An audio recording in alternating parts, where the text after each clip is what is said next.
ചൈനയിൽ ഇപ്പോൾ summer vacation start ചെയ്തു. അതുകൊണ്ട് തന്നെ ഹോസ്റ്റലിലുള്ള ചൈനീസ് സ്റ്റുഡൻസ് എല്ലാവരും വീട്ടിൽ പോകും. ഈ ക്ലാസ് എക്സ്ക്ലൂസീവ്ലി നമുക്ക് വേണ്ടിയിട്ടാണ്. നമ്മൾ ഫോറിൻ സ്റ്റുഡൻസ് ആണല്ലോ.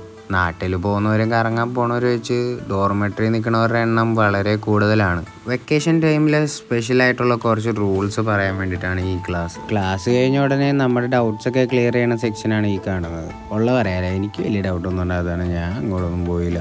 അങ്ങനെ ഇതൊക്കെ കഴിഞ്ഞ് നേരെ അവിടെ നിന്ന് ഇറങ്ങി കിടന്നപ്പോൾ കണ്ട ചൈനീസ് സ്റ്റുഡൻസ് ഒക്കെ ബാഗൊക്കെ പാക്ക് ചെയ്ത് പോയി തുടങ്ങി. പണ്ട് നമ്മളൊക്കെ സ്കൂളിലെ ബെല്ലടിക്കാൻ വേണ്ടി കാത്തിരുന്ന് ഇറങ്ങി ഓടുന്ന പോലെ. അവിടെ നിന്ന് പിന്നെ നമ്മൾ ഫുഡ് മേടിക്കാൻ പോയ വഴിക്കാണ് ഈ അപ്പൂപ്പൻ കിടന്ന് കഷ്ടപ്പെടുന്ന കണ്ടത്. അങ്ങനെ നമ്മൾ ഈ അപ്പൂപ്പനെ സ്പ്രിങ് ഒക്കെ ഇടാൻ വേണ്ടി ഹെൽപ്പൊക്കെ ചെയ്ത് നേരെ പോയി ഫുഡൊക്കെ വാങ്ങി റൂമിൽ പോയി. അത് കഴിഞ്ഞ് നേരെ നമ്മുടെ പിള്ളേരെ അടുത്ത് പോയിട്ടുണ്ടായിരുന്നു. അപ്പം നമ്മുടെ പയ്യന്മാരുടെ പുതിയ പ്രൊജക്റ്റാണിത്. പിള്ളേരെല്ലാവരും ഇടുന്ന നല്ല വർക്കിലാണ്. ബൈ ദ വേ ഗൈസ്, ഇതാണ് ഇവന്മാരുടെ റൂം. നല്ല രസമില്ലേ? പഠിത്തം മാത്രമല്ല കേട്ടോ, ഫുൾ ടൈം ഗെയിം കളിക്കുന്ന ടീംസും ഇവന്മാരുടെ കൂടെ ഉണ്ട്. അത് കേട്ടപ്പോൾ നിങ്ങളുടെ മനസ്സിലേക്ക് വന്ന ആ ചങ്കിനെ മെൻഷൻ ചെയ്യൂ എന്ന് ഞാൻ പറയുന്നില്ല. കാരണം മിക്കവന്മാരെ എന്നെ തന്നെ മെൻഷൻ ചെയ്യും ഇതിനകത്ത്. അത്ര വലിയ വാലോറന്റ് പ്ലെയർ അല്ലാത്തതുകൊണ്ട് ഞാൻ കുറച്ചു നേരം ഫോർസ ഹോറിസോൺ കളിക്കുമായിരുന്നു ഇവിടെ. ഞാൻ കളിക്കണ കണ്ടിട്ട് ഇതേ ഇപ്പോൾ ആതിരക്കായിരുന്നു കളിക്കുന്നുണ്ട്. ഫോർസ ഹോറിസോൺ ഒരു ഇമോഷനാണ്. സത്യം പറയാലോ, കുറേ നാൾക്ക് ശേഷം ഇതിരുന്ന് കളിച്ചപ്പോഴുണ്ടല്ലോ, ആ റോഡും ആ ഓടിച്ചതും ഞാൻ ശരിക്കും എൻജോയ് ചെയ്തു. I was really missing this. അവിടെ അവന്മാർ വർക്ക് ചെയ്യുന്ന, ഇവിടെ ഗെയിം കളി, ഇവിടെ ഇവന്മാർ നമ്മളെ നോക്കിയിരിക്കുന്നത്.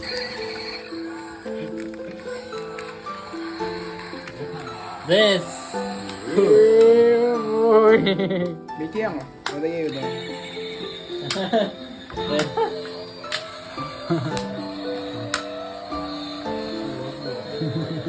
ഈ കാറും ഈ ഗെയിമുകളൊക്കെ കാണുമ്പോൾ നിങ്ങളൊക്കെ വിചാരിക്കും എന്തായാലും ഇത്രയും പ്രായമായിട്ടും കുട്ടിക്കളി തന്നെ ഇവന്മാർക്ക്. പക്ഷെ ഇത് തരുന്ന നൊസ്റ്റാൾജിയും ഇതിന്റെ കാര്യങ്ങളൊക്കെ അറിയാവുന്നവർക്ക് ഇത് പറഞ്ഞാൽ മനസ്സിലാവുള്ളൂ. കാസ് എന്ന് പറഞ്ഞ ഫാക്ടറി ഇഷ്ടമുള്ളവർക്കൊക്കെ ഇതൊക്കെ പറഞ്ഞാൽ മനസ്സിലാവും. അല്ലാത്തവരെങ്ങനെ എടുക്കുമെന്ന് എനിക്കറിയില്ല. ബട്ട് മോസ്റ്റ്ലി എല്ലാവരും പറയാറുള്ളത്, ഇത്ര പ്രായമില്ല, ഇവർക്ക് ഇതൊക്കെ നോക്കി നടക്കേണ്ട കാര്യമുള്ളൂ, നിനക്ക് വേറെ വല്ലതൊക്കെ ചെയ്തോടെ, മെച്യൂരിറ്റി കാണിക്കുക എന്നൊക്കെ പറയുന്ന കുറേ ടീംസിന് എനിക്ക് അറിയാം.